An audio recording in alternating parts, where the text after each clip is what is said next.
Welcome to 3 and Out with Jason and Kevin. I'm Jason, that's Kevin. We are brought to you by CincyJungle.com, SB Nation Cincinnati Bengals site, and sponsored by Eastgate Smiles Dental Care. And we are a part of the Orange and Black Insider on YouTube and available wherever you stream podcasts. It's not just our show. It's Chalk Talk. It's the Orange and Black Insider. It's a whole bunch of stuff. Go check it out, subscribe, and you'll be happy you did. Kevin, how's it going? Going good. There's a fly loose in the room, and I think it just made it onto the video. So that's going to be distracting. Well, only for video watchers in 4K. I don't see it. It's true. So, okay. Yeah, I'm not wearing glasses anymore. No more lens glare for me. I have contacts in. I don't like it, but it's fine. So the last 2 weeks have been a little bit different because Kevin was on vacation, and then I was on vacation, and Kevin was also sick. So now we're kind of back to it, and it's perfect timing because training camp started today, which is super exciting. But before we get to training camp, I think the number one topic involved with, well, basically it's Joe Burrow's contract. That's all anybody's talking about. Right. The final domino fell. Justin Herbert signed his contract, and now we're all refreshing Twitter every 5 minutes like freaks, trying to be the first to text all our friends to go, he finally signed it. He did it, and he will. My guess is it's done by the end of the week. That's what I think. So you'll see this. For those of you listening and watching, you will see this on Thursday. It's Thursday early morning is when it'll come out, and I would not be surprised if he put pen to paper by the end of the day Friday. Sure. So, but Justin Herbert. So speaking of Justin Herbert, he did sign. He signed, all right, a 5-year deal worth $262.5 million. Which is an average salary of $52.5 million, and his guaranteed out of that, so total guaranteed is $218.7 million. All right, so he is, as of right now, Justin Herbert, the highest paid player, quarterback player, whatever. He's the highest paid player in NFL history. Okay, Joe Burrow's going to make more than that. Well, we'll get to that. But Justin Herbert, so he's got like a 500 record. He's 0-1 in the playoffs. You can't deny his talent. He's very talented. He's got a great arm. He's a good quarterback. And I'm telling you this right now. If Joe Burrow was in a different draft class, or if he wasn't, or if, whatever, if it was Justin Herbert and not Joe Burrow, then we would all be saying Justin Herbert's the best quarterback from the 2020 draft class. And he's, you would agree with that, right? Yeah, I'd say so. If Jalen Hurts another year, just see what happens. Yeah, that's true. But so you have, but Joe Burrow does exist. He was the number 1 overall pick, and I think that fly is really bothering, isn't it? Yeah, it really is, dude. I told you it was going to be really distracting. It's right there. I can see. It doesn't matter. Audio listeners hate this, but it's bugging the crap out of me. Yeah. Justin Herbert's absolute talent. There's no denying it. Money doesn't mean that as far as quarterbacks concerned. Once you're a certain tier, it's just who was the most recent quarterback to sign. Yep. He would probably make more money than Burrow. At least there's a chance he'd make more money than Burrow if Burrow had signed 3 weeks ago. Right. I mean, that's how this works. That's when you like Kevin said, when you hit a certain tier, it's just the most recent guy gets paid, and that's how it works. Everyone resets the market. Now, it is good that Joe Burrow is signing after Justin Herbert, because if Justin Herbert was making more money than Joe Burrow, I would say, well, that's ridiculous because he's done nothing compared to Joe Burrow. So having said all that, with Justin Herbert's contract in, Joe Burrow's contract should be any day now. On Twitter, just a couple hours ago, Adam Schefter said the Brinks truck is already on its way to Cincinnati, and quote, Joe Burrow is expected to become the highest paid player in NFL history. I can promise you the numbers are going to be well north of Justin Herbert's. What does that mean? I don't know what it means, but what I'm guessing, $1 million is well north. $1 million is a ton. Yeah. Oh, yeah. Well, for us, it is. Yeah. $1 million. Like if they said, "Hey, we're going to give you a raise," it's well north of what you make, and it's going to be $1 million. Sure, that's great. For me, it means he's going to be anywhere between $265 million and $270. I think 270 may be a little bit much, but I can see 265, 267, something like that. 5 years. Obviously, we would all absolutely love the 9-year, $500 million thing. That'd be incredible. Spread that big payday out over, several years like they did with Mahomes. But Mahomes is expected to renegotiate his contract to be the highest paid player too. So they're probably waiting for Burrow, and then they'll go from there. Maybe, but I want to bring that up is because that tweet, everybody's talking about that tweet. Everybody's going on and on and on about it. That tweet is incredibly non-specific, and there's a ton of room to like interpret that how you want. Yeah. Well north, you could easily say $1 million a year is well north of the previous contract, of Justin Herbert's contract. You could also be looking at something, and this is the daydream, but I don't think it's out of bounds. $60 million a year for 8 or 9 years. Yeah. Do you know what I mean? Like, if you're talking well north, I don't think the Bengals are going to give him, and nor should they, just based off the market and everything else. I mean, they should do whatever they have to do to keep him. That's the unfortunate truth. But they should not be offering him something well north of Justin Herbert's contract for no reason. Right. At least in an ideal scenario. So if we trust this tweet, which I only have to, then well north to me could be interpreted as a longer term contract that is crazy high now. 8 years from now, we're on the low end. We're looking great. We're very, very happy. Right. No, I agree with that. All right. So just based on what you said here. So Justin Herbert, like we said, is 5 years, $262 million. Sport Track, which, keeps track of all these athletes' contracts and stuff. They're saying Joe Burrow's market value. You ready for this? 6 years, $322 million. Right? With an average salary of $53 million. I'd be happy with that. Yeah, I would too. Well, the reality of it is 6 years essentially. Do what? Burrow for 8. 6-year extension. What? Burrow for 8 years? Yeah. Yep. Please. Yep. So I mean, well, longer than that too, hopefully. But yeah, I'd be. The reality of it is this: he signs his extension, which will happen. I'll be happy. I don't really care what it says. If it's 5 years, whatever, 6 years, 9 years, great.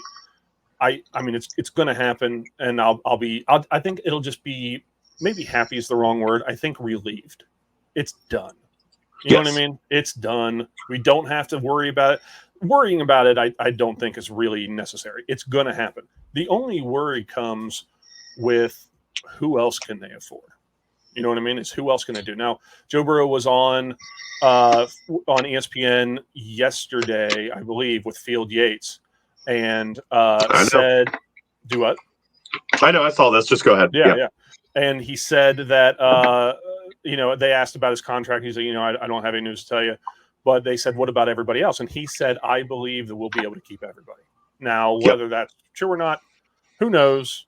I hope it is. Can you imagine the internet if, like, tomorrow or Saturday during the get back together weekend or whatever it is, they say, "Oh, hey, by the way, we've extended T and Joe." Yeah, both of them at the same time. Yeah. The whole city would burn down, and everybody just be so excited. But yeah, I mean, what do you think's going to happen? Like, what are you expecting as far as a contract for Burrow? I'm expecting 6 years, around $54 million a year is what I'm expecting. $55 million a year. I do want to backtrack just a little bit. Sure. You are nervous, and I'm nervous, and everybody's nervous, and we don't know why. At least some of us don't. We're nervous because Burrow keeps saying things like that. Yeah. And I really, really hope he knows what he's doing, because he is setting expectations, and the expectations he's setting seem unrealistic. Okay.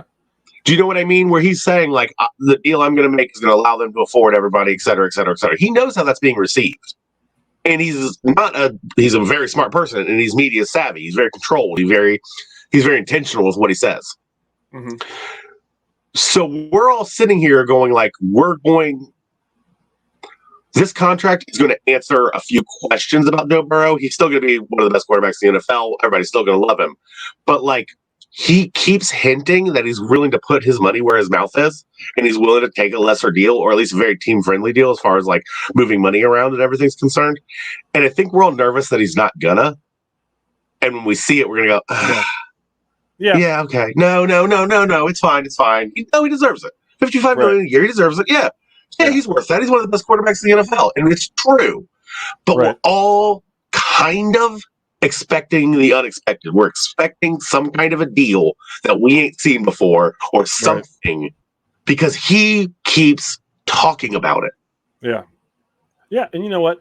I think that I think you have a good point. So what you're hopeful is the news comes out and it's worth celebrating. Oh my gosh, he took he spread the money out over a long period of time or took a team friendly deal and now we're going to be able to keep everybody. Yep. Or I'm glad it's done. I don't want to talk about it anymore because you know what's coming next. You know what I mean? Worst case scenario, no one's like mad. Right. You know what I mean? If we got Burrow locked up for the next 5 years, almost no matter what the details are, unless it's something just absolutely stupid, no one's going to be mad about it. We're all going to be like, okay, it's done. We don't have to talk about it. We don't have to worry about it. Let's move on. Right. But we're all secretly thinking that we might be thrilled with it. Right. And that's why we're all nervous. And that's why we're so obsessive over this. Yeah. And part of me wishes Joe Burrow would just stop dropping these hints and we could all just like calm down a little bit. Yeah. I get that. The real, I think the fact of the matter is this, and I think you would agree with me, is the only person on that team that's not replaceable is Joe Burrow. Absolutely. Everybody else is. And that includes Jamar. That includes T.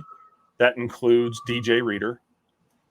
It's true. It is. Jamar's not replaceable. That's not saying there aren't players as good as Jamar Chase. Right. There are. You can't duplicate the relationship. You can't go get one. Right. But you can't just go get a Jamar Chase. You can't even draft Jamar Chase. I know. I'm just saying, right, I agree with you. And maybe replaceable wasn't the right word to say. I'm just saying that you're right, there is no other Jamar Chase. But there are other good wide receivers. And if they lose Chase, it's not the end of the world. If they lose Burrow, it's over. It's done. That's it. I get where you're going with this. Right. I think we're referring on some like wording here. Right. I do get what you're saying. Burrow goes, the team dies. Right. But it's kind of that simple. Burrow stays and signs a massive extension where they can't afford T, and they can only keep Chase, and they lose DJ Reader, they lose Logan Wilson, they lose Cheeto, all guys like that. It's not the end of the world. You can reload those positions. You know what I mean? You cannot replace a guy like Joe Burrow. He's a generational talent, a generational quarterback. And that you just saw what happened with Kansas City. They lost Tyreek Hill. And I think that you would agree with me that Tyreek Hill's a top 10 wide receiver in the NFL, right? Absolutely. I agree. Yeah. I think top 5. The way Tyreek Hill moves is insane. He's one of the funnest wide receivers to watch, in my opinion. I agree. They lose Tyreek Hill and they win the Super Bowl. You know what I mean? Yeah. If the same thing happens to Kelsey, I don't know. If they win the Super Bowl, Kelsey's kind of I don't know if he's replaceable because he's such a he's such a freak athlete for the position he plays. But I'm just saying, if Joe Burrow signs and they cannot afford T, it does not mean the sky's falling. It just means there's going to be someone else on the opposite side of Jamar Chase. That's all it means. Sure. That's all it means. How about we take a break, go to commercial, and then we come back and talk about training a little bit. Training camp a little bit. Let's do it. All right. Be right back. Eastgate Smiles Dental Care is a warm and welcoming environment where expertise and customer service come together. As a local business, they love helping their fellow Cincinnatians manage their oral health and achieve a perfect smile. They pair the latest technology with years of experience to give you a smile worth showing off. They are dedicated to quality and convenience and can even perform dental crown procedures the same day in most cases. You like your smile, but they are here to help you love it. They personalize your care and match your needs. Call them today at 513-528-1150 to learn what they can do for your pearly whites. All right. So we talked a little bit earlier on the show. We talked about that training camp. The veterans reported today. So rookies reported, I think, on Monday. Veterans reported today. So today was the first real full practice. And they're already fighting. They're already fighting. That's they're fired up, buddy. That's right. So today was like the first real practice with the whole team, and this is kind of the final steps of preparation for the 2023 season. So this is super exciting, and like Kevin alluded to, there was a scuffle almost immediately in 11-on-11s. I think it was like the third play or something like that. Yep. Well, why don't you, who was it between? Tell everybody who it was. Sorry, it's Hendrickson and Brown. Got into it. Hendrickson did Hendrickson things, which he has a reputation for doing, which is he goes real hard in practice, man, which I love. I'm all about it. Yeah. I don't think Orlando Brown was like 100% ready to be able to receive into that. He said he just blacked out. And he doesn't. He's sorry. He already made an apology. He said it was entirely his fault, et cetera, et cetera. But that's all fine. They're going to be fine. Well, they're fired up, dude. They're fired up. We're going to have Hendrickson and Orlando Brown going at each other over and over and over and over again. And if you think those two players just refining each other over the next couple of weeks isn't going to make them play some of their best football, I'm just excited, dude. Me too. Iron sharpens iron, man. It's super exciting. Those are two of the best guys at what they do in the NFL. Yep. Hendrickson is one of the best pure 4-3 edge rushers in the NFL. And Orlando Brown Jr. is one of the best left tackles in the league. So here's afterwards. So Dan Hoare does his 5 observations from training camp. And afterwards, he said that Hendrickson apologized and said, 91, meaning Hendrickson. Or I'm sorry, this was Orlando Brown Jr. 91 is top 5 at what he does, and every day is going to be a battle between me and him. That's all he said. He said he apologized to the team, like Kevin mentioned, and stuff like that. But he got in there, and a little scuffle broke out. It was broken up pretty quickly, but I love the energy. I love the fire. Yep. I don't know if you remember this. This is a long time ago, and it seems like a small, minor thing. I don't even remember what year it was, but it was Andrew Whitworth, I believe maybe in 2010, the year that everything went south. That was the last year of Carson Palmer. There was a fight, and he was throwing punches, and he got ejected. And that's very un-Andrew Whitworth-like. You know what I mean? But the team was bad that year. I think they finished 4-12, The team was really bad. But just seeing that fire and passion in him kind of reignited, my fandom through that year. Oh, sure. You know what I'm saying? So seeing this on the first day of training camp, these two guys who are elites at what they do, getting in a little scuffle, it's exciting. It is. It is. And I text you about it, and you replied back like, "Oh, I'm stoked" or something like that. Yeah. And I just replied, "Football's weird." Because football is really, really weird. It's every fan knows this, but from the outside, it's like, "Oh, the players are literally fighting each other on the field." It's like, "Well, that's really bad, isn't it?" It's like, "Nah, man, that's really good." Especially if it's their own team. Yeah, that's what it's good is it's their own team. So it's and think about it's different. If I know that you're not a baseball fan, but let's say the Reds are at practice in spring training, and I send you a text, or you send me a text that says, "Oh man, in the dugout, the pitcher's got in a fist fight." I'd be like, "That's it, season's over." It's a train wreck. It's bad. If the baseball players are punching each other in the dugout, you got to start trading people or whatever. Football players are just a different breed, man. They really just are. It's a physical sport, and you got to have, you don't want to hurt anyone on your team, but it's an emotional, physical sport. Yeah, especially O&D line. There's a certain amount of just baseline aggression that you just gotta have to even play in the waters, man. Yep. So, that's the only position that just you're slamming into people every play. Every other position, maybe you get hit, maybe you don't. Those positions, they thrive on. You got to thrive on contact and violence to play those positions, which is exciting. That's something that cannot be coached, in my opinion. You can't coach someone to want to be violent. You know what I mean? Nah, it's a mindset. Yeah, it's a mindset. One that I don't have, by the way. Nah. I just don't have it. So, like I said, training camp. That's really, there's not a lot to take away. I mean, they signed autographs. It was really hot, which is exciting. Joe Burrow said he thought he had a good practice where he put the ball where he wanted to. He threw the ball well. Had all of his reads were right and everything like that. It's the first day. It's the first day. Yeah. I do want to say that I am happy that with the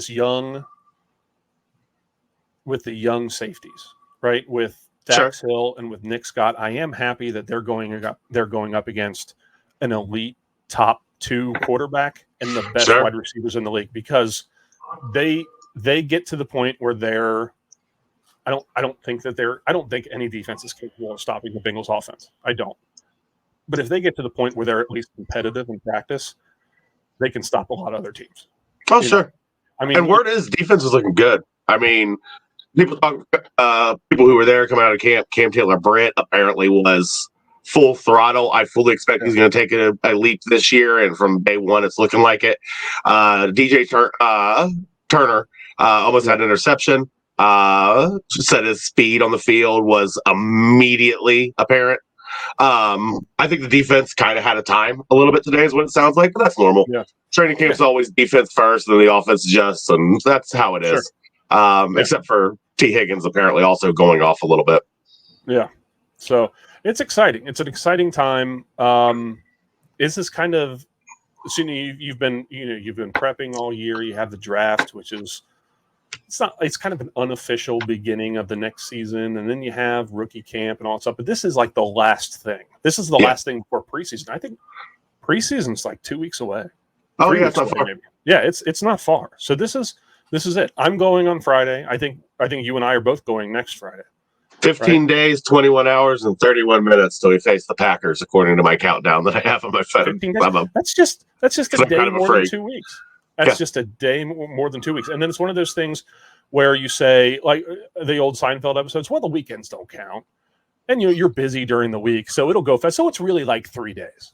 You know what I mean? No, it's right around the corner. It's super football's exciting. Back. I mean, it's officially back for me. This is where you actually get to see football players doing football things. It's back. We're ramping back up. Yep. I'm just, this is a long off season, man. Yep. I don't want to do any more tier lists. No, yeah, me neither. And it's just, it's exciting. It's exciting. The big bad now, and it's happened otherwise. We're not even going to talk about it. You know what I'm going to say? The worst thing that could possibly happen now is the to somebody. So we're not going to mention it. We're not going to say it. I mean, you did. I didn't say the word. I'm just saying. That's okay. That's the thing. Is it doesn't matter how so and so struggling, whatever. As long as the I word doesn't happen, it's okay. It's okay. But right now, hey, and another thing that speaking of the I word is I think that we were expecting. We weren't 100% sure. Is Cheeto going to be ready? Is he not going to be ready? He's ready. They put him on pup for like a day or something. I know. Literally, why did you even bother? Yeah. They put him on pup with Lael Collins, who I think will start the season on pup. I think you agree with that, right? He'll start the season on pup. Yeah. Another offensive lineman, and then they signed Mitch Wilcox and put him on pup, which I don't really understand what's going on with that. And then, the next day, they came out and said, hey, by the way, Cheeto's good to go. He's off pup. He's ready to go. So he was out there. He's full speed, and which doesn't surprise me after watching his jackhammer drill. But I kind of thought that maybe Jonah Williams would start the year on pup, and that wasn't even a discussion. Nope. He's in. So right now, the whole offensive line is set with. I think Jonah's competing with Jackson Carman basically right now, while Lael Collins. So I'm expecting Jonah Williams to win that job, and this is going to be the best offensive line that Joe Burrow's ever had. Period in the NFL. Yep. It's the same defense. The only question mark with the defense is the safeties. But you're replacing experience with more athletic players, which gives you opportunities to do some different things. You know what I mean? Sure. But you do lose the experience, which is bad. It will be the last year, I believe, for Boyd. It could be the last year for T. Higgins, but no, maybe we'll franchise tag him. There's a franchise tag. Yeah, I'm just saying he is entering a contract year, but this year the major core of the team is together. There's a full off season. Everything that's happening, everything is just screaming. This is the year. Yeah, this is the year it happens. Right? Don't you just feel that way? I feel that way in my gut. Just you talk to anyone, you just kind of get this sense that everyone has this sense that this is it. This is the year that it happens, and today is the first step to make that happen, which is super exciting. Super exciting. So here is my question. Okay. Just because everything's kind of known, right? So no matter what comes out of training camp in the next few weeks, we're going to know how to spin it. If it's the offense is just tearing apart the defense, no one's going to be going, well, that's because the defense sucks. Oh my God. Right. They're going to go, well, we know what this offense is capable of. Of course, it's tearing that defense. Yeah. We know everything. Jonah Williams loses to Jackson Carman. Okay. What's your takeaway? We don't know what's on the field. We don't know what's going on behind the scenes. Jonah Williams loses to Jackson Carman. Is it because Jonah Williams sucks, or is it because Jackson Carman took a step? You see that's the only question to me. I think we're going to be able to interpret every other thing that happens, no matter who gets starters, no matter who gets starting spot, no matter what.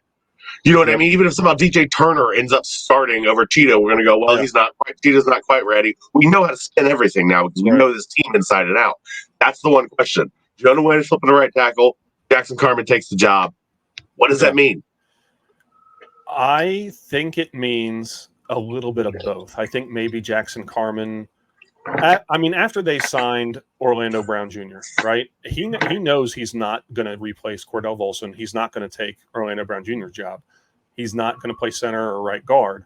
So he knows as soon as they signed Orlando Brown Jr., he knows that the only chance he's going to have to get on the field is at right tackle. Yep. Right? And they already told Jonah that. So the only thing I can think is that Jonah didn't take a step that Carman did. I'm not expecting that. I'm not. So where are you happy or are you sad if you see Jackson Carman starting week 1? I think I'm upset because I just can't believe in my gut that Jackson Carman is suddenly a good tackle. I think if Jackson Carman is starting week 1, I'm upset. I am. Yeah. I'm disappointed that Jonah Williams didn't. And I don't know the ins and outs of playing left tackle and then switching to right tackle in the NFL. I don't. I can't even begin to describe how clueless I would be on what I'm supposed to do. You know what I mean? Yeah. I would be disappointed that he didn't take that job. I would be. I'd be hopeful that Jackson Carman is the right guy, but I would be like, sure. Every time there's Joe Burrow drops back to pass and be like, oh no, you know what I mean? Like, who's coming off that edge? Especially because the week 1 is the Browns. Oh yeah, you got a great defense. Best one, maybe the best 4-3 edge rusher in the league, Myles Garrett. Yep. So, I think I'd be upset. I don't see it happening though. I think this is Jonah's job to lose. I don't think Jackson Carman can win it unless Jonah really shits the bed. Yeah. You know what I mean? So that's kind of how I feel about it. So now if Lael Collins was healthy, it's a whole different ballgame. Whole different thing. I would say it's Lael's to lose. But at this point, even when Lael Collins is healthy and he comes off PUP, I still think it's Jonas to lose. I do too, because, and this is, again, we're just like quibbling on definitions and stuff. What does healthy even mean in this context? Right. Are we talking about recovered from the injuries he received last year? Right. Okay, well, he's still got a bad back and a bad hip.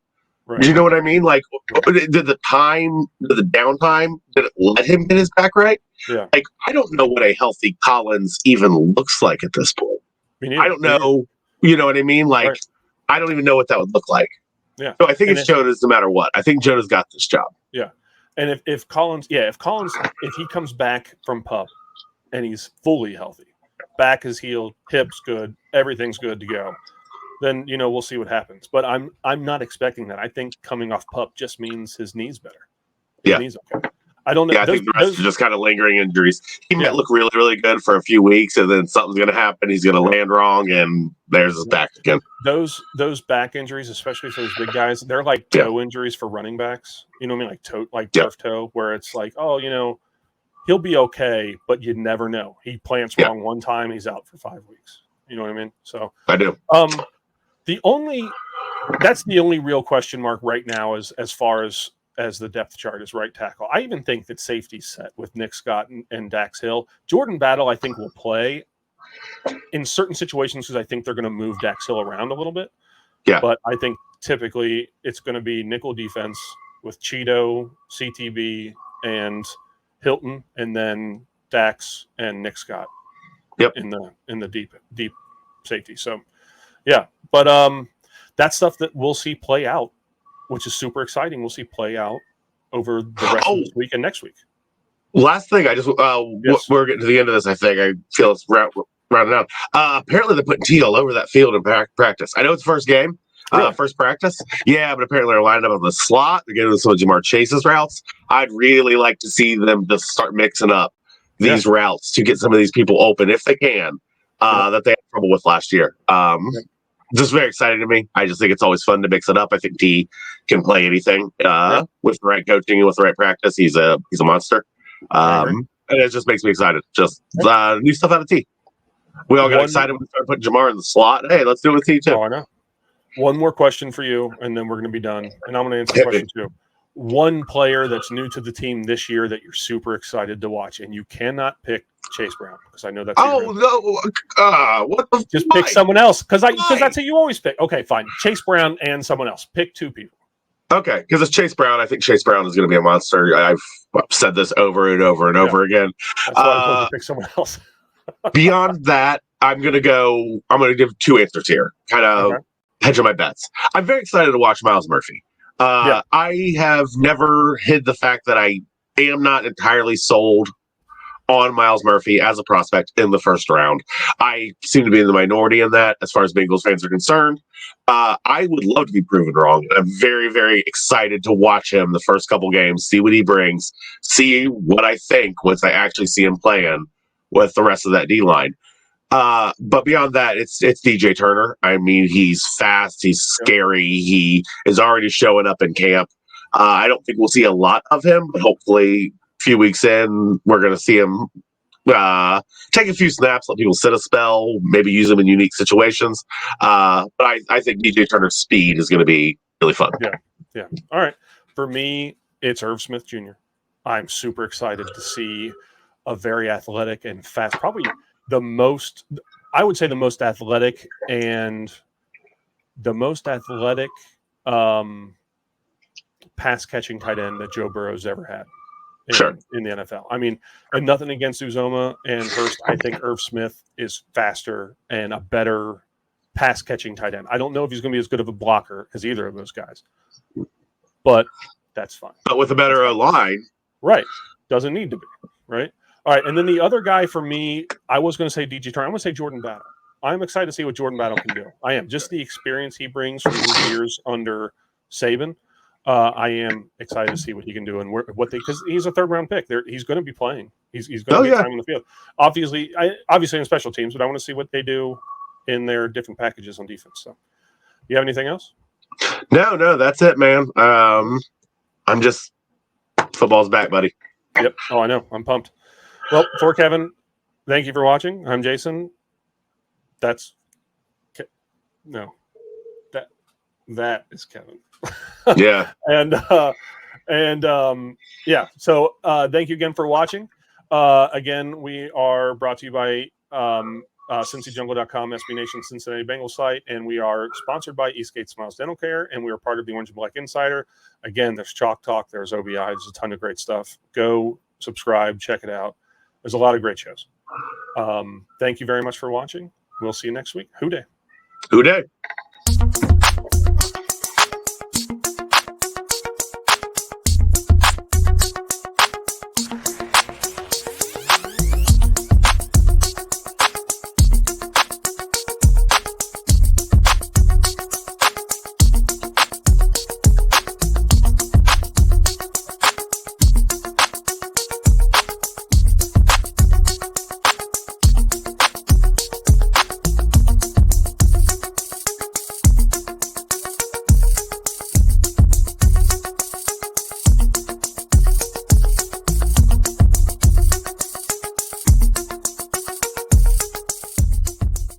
That's great!